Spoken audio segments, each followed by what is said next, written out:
Hello, everyone. It's Wade Franson, and welcome back to another sneak peek of Created in the Image of God. I've just met a gentleman named Anthony Winning, who comes from down under, who has been studying the fundamental questions of life from a very interesting perspective.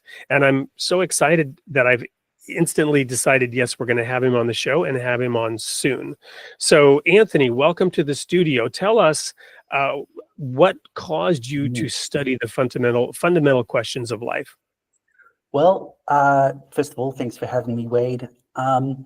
Look, very good question. I'd say that I just, in my early 20s, had an innate curiosity about these kind of questions. Why are we here?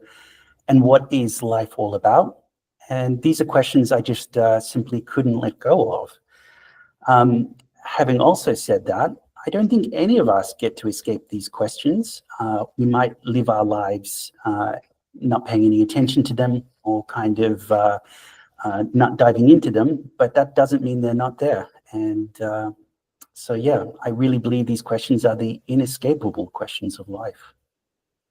Well, I think a lot of the people in the audience for this show are those who do get off the mental couch and do ask those questions and do want answers. And I believe, from what I know of you, that they're going to get some really helpful insights. So what intrigued me immediately was the fact that, yes, there is this conflict that is supposedly there between religion and science. And you have the four horsemen of the apocalypse, Sam Harris and the other three militant atheists.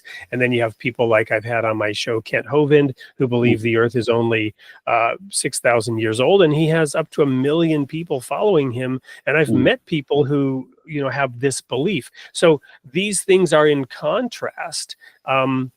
But are they in conflict? You've got an interesting way of bringing in psychology and philosophy into addressing these questions.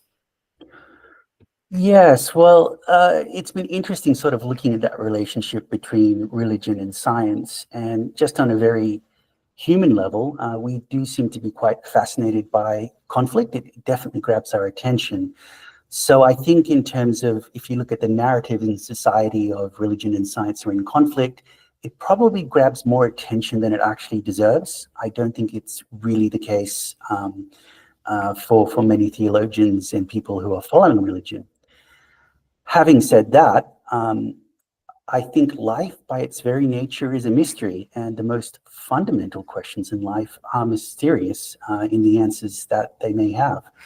And because of that, I wouldn't be going about looking at the idea that religion and science are in conflict. I'd be looking, what are the assumptions and beliefs we have to hold so that we see these two systems in conflict? And what are the other ways we might potentially choose to look at the relationship between the two? So I think that's a much more productive and fruitful angle than just thinking, well, these two systems have to clash and they're not complementary whatsoever. I think that's quite a extremist view in many ways.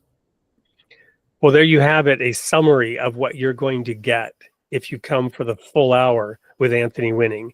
And it's a fitting introduction to the rebranding that I've pre-announced for next year, where we're going to look more carefully at the independent investigation of reality versus just receiving the stories that we're told and believing perhaps some of the perspectives that put us in conflict with each other and therefore end up in less fruitful progress for us as individuals and as a society. So we're very excited with Anthony Winning. Looking forward to seeing you there.